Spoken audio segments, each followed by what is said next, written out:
আসসালামু আলাইকুম। প্রিয় বন্ধুরা, সবাই ভিডিওটি দেখবেন।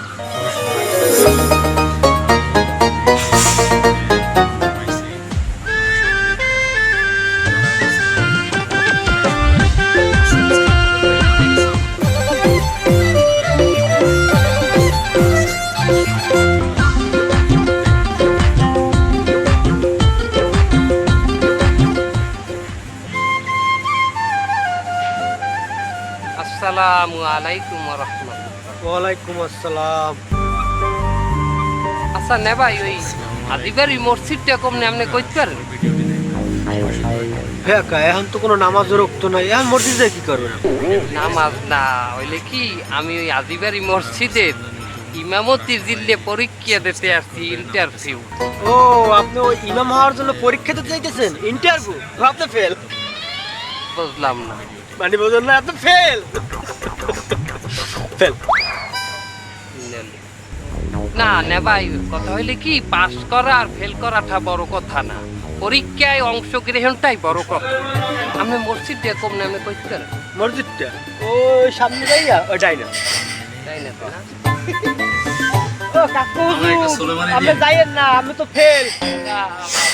আপনি বললেন না পরীক্ষায় অংশগ্রহণ করবেন, ওটাও তো ফেল আমি কাকু।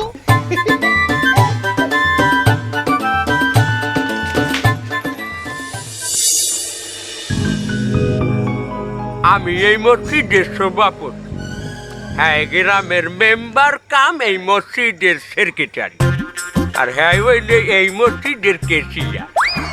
আর এই যে দেখছো, এই মসজিদের কিছু না হইলেও আমরা হেরে সম্মান করি, কারণ হ্যাঁ এই হাই স্কুলের মাস্টার। আমরা ব্যাপারকে মিলিয়ে তোমার ইন্টারভিউ। আচ্ছা, তুমি যে আমাকে মসজিদে নামাজ পড়ানোর জন্য আসছো, তা তুমি কি মশলা মশাইল কিছু জানো? জি আলহামদুলিল্লাহ। তার আমার এই মশলা কবে মনে হারো মসজিদের ভিতরে একজন মুরব্বী মানুষ নামাজে খারাইছে, আসুক কিঞ্চিতের বায়ু নির্গত হয়েছে। তার এমন অবস্থায় হে আশেপাশে চাইয়ে দেখিয়া মানিজ্যের ভয়ে নামাজটা নিয়ে গেছে। এক্ষেত্রে এই সময়ে তার ফরজ হইবে কোনটা, উজু করা নাকি মানিজ্যের বাঁচানো? উজু ফরজ। গেছে কি গেল সভাপতি সাহেব? না কিছু না, কয় জুম্মা নামাজ দেখে আছে, আল্লাহ মাহবুদি যান। এই সময় আর কোনো মাসলা নাই যে না, উজুই ফরজ। তুমি জানোই না, জানোই না এখানে মান সম্মান বাঁচানো তো ফরজ মেয়া। হতে পারে এই যে মুরব্বী এই মসজিদের একটা বড় সড়ো পোস্টে আছে, তার মানে যদি যায় আসুক এক রাকাত নামাজ পড়িয়ে উজু করতে যায়, এর মানিজ্যটায় এই আমার সাবজেক্টে এই ইমাম ফেল, মাসলা জানে না। আচ্ছা বলো তো, একটা মসজিদি কাতার আছে 10টা, প্রতি কাতারে 10 জন করে মুসল্লি ধরে। এখন জুম্মার দিন লোকজন বেশি হয়ে গেছে, কোন কাতারে 12 জন, কোন কাতারে 15 জন, কোন কাতারে 7 জন বেশি ঢুকি পড়িছে। তাহলে টোটাল মসজিদে কতজন মুসল্লি হলো?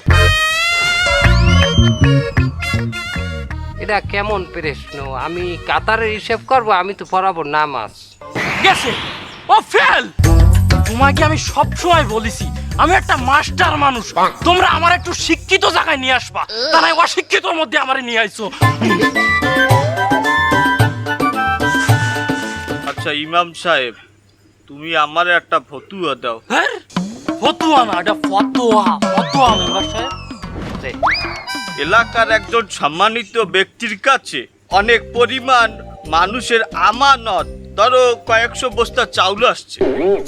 এবার সেই সম্মানিত ব্যক্তি সেখান থেকে অল্প পরিমাণ কিছু নিজের দ্বারে রাখিয়া বেশি পরিমাণ জনগণের মধ্যে বিলাই দিয়েছে, এখানে কি তার কোনো পাপ হইছে? মানে বুঝলাম না, মানে কিছু বস্তা বলতে ওই ব্যক্তি কত বস্তা রাখছে? মনে করো 200 বস্তা পরিমাণ চাউল আসছে, সে অল্প সংখ্যক নিজের কাছে রাখছে, ধরো 150 বস্তা, আর 50 বস্তা সে জনগণের মধ্যে বিলাই দিয়েছে। তার কি এখানে বেশি পাপ হয়েছে না? মোটেও হয় নাই। হালার ফালা, সে তো আস্তা নাস্তা চোর। তুই একজন রানিং মেম্বার রে, চোর কও কেমন? আর মাসলা হয় না, আর ফতোয়া হয় না, কিছু হয় না। আমার তরফ দিয়েও ফেল। বাড়ার প্রশ্ন করতেছ তোমরা। এই জায়গায় একজন ইমাম সাহেব আইছে আমাকে মসজিদে পরীক্ষা দিতে। তারে তোমরা প্রশ্ন করবা কি? আখিরাতের প্রশ্ন করবা, পরকালের প্রশ্ন করবা, কিয়ামতের প্রশ্ন করবা, জানা? কিটা চাইল চুরি করেছে, কিটা নামাজ পড়তেছে, ফাইতে দিছে, এই সমস্ত তোমরা এই ইমাম সাহেবের কাছে বলতেছ। এগুলো কোনো প্রশ্ন হলো? আমি প্রশ্ন করতেছি, দেখো আমি দিনই প্রশ্ন করতেছি। আলহামদুলিল্লাহ, আল্লাহ পাকের রহমতে আপনার ইসলাম সম্পর্কে অনেক জ্ঞান আছে। আচ্ছা ইমাম সাহেব, কিয়ামতের একটা আলামত বলো তো। কেয়ামতের আলামত তো ইহেনি চলতে আছে। বুঝলাম না। কেয়ামতের আলামত এক মুরুক্ষর আলেমকে প্রশ্ন করবে। কি? এই এই বাড়া ইমাম, তুমি কি কইলে? হ্যাঁ, তার মানে কি আমি তোমারে প্রশ্ন করলাম, তুমি একজন আলেম, তাহলে কি কি এসে দাঁড়ালো? তুমি মূর্খ।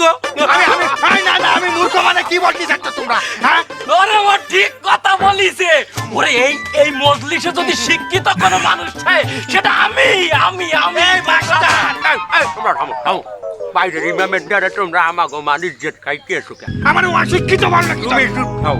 আমরা আমাগো মসজিদের দিনে এই ইমাম আমরা ফেল করাইলাম। খারাপ।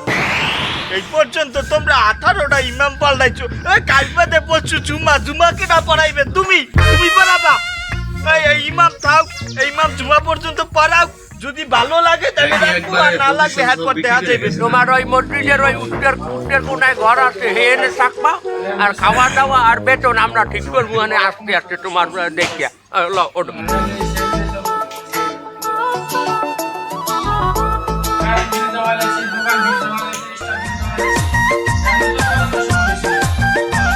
ঠিক আছে।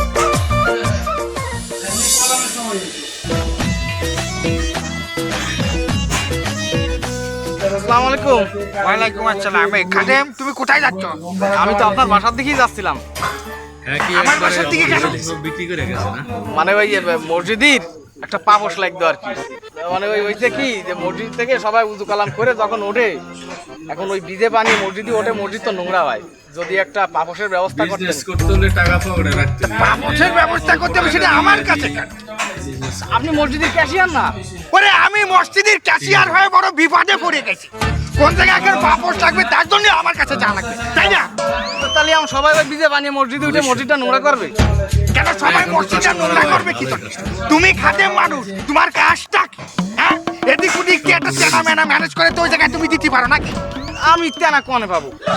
এই বাবা, তুমি এক কাজ করো, কোন জায়গাতে তোমার একটা পুরনো ঝুরনো লুঙ্গি আনি ওই জায়গায় দিয়ে দাও। আমার তো লুঙ্গি এই একটাই। ও তোমার এই লুঙ্গি একটাই? তা বাবা তোমার এই লুঙ্গিটা খুলে দাও না, লোকজন যখন মসজিদে চলে যাবে পাটা মুছে তারপর তুমি এটা পুড়ে ফেলাবা। তো এই একটা দিয়ে দিলে আমি পারবো না। তোমার ওইটুক সময় কেন পড়া লাগবে? এত বড় একটা পাঞ্জাবি তোমার ঢাকার জন্য, এই পাঞ্জাবি ছাড়া আর কিছু লাগে না ওই জায়গায়। এটা অশ্লীল কথাবার্তা শুরু করবেন কি? ভালোই কাস্টমার। শোনো খাদেম সাহেব, আমি ওই সমস্ত আলতু ফালতু কাজে কোনো টাকা পয়সা ব্যয় করতে পারবো না। এই টাকা কি আমি এই সমস্ত আলতু ফালতু কাজে ব্যয় করার জন্য নিই? হ্যাঁ, কত কাজ আমাদের, কত উন্নয়ন করতে হয় মসজিদের, ওই সমস্ত আলতু ফালতু দিতে পারবো না। তুমি এই লুঙ্গি মুঙ্গি খুঁজে কোন জায়গাতে তেনা মেনা নিয়ে যা করবো করো, এই সমস্ত ব্যাপারে আমার সামনের ফাটে আসবে না।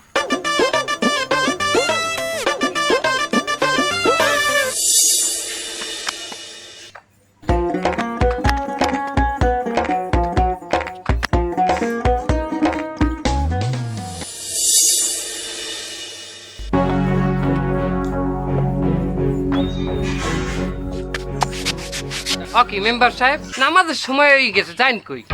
তোর নামাজ তুই পড়, আর ওই মসজিদের মধ্যে যে তোর বাহেরা বইয়ে রয়েছে হ্যাঁ করে লইয়ে পড়। ও কেমন তারা কথা কইলেন নামনে মেম্বার সাহেব, কি হয়েছে? কি হয়েছে বোঝো না? তবে না, আমি আমার এই এলাকার রানিং মেম্বার। ওই সামনের কাতারে মোহাজ্জেমের পাশে জায়নামাজটা কার থার কথা আমার, আর এই নে তোর হুমুদ্দে তোর বাহেরা বইয়ে রয়েছে।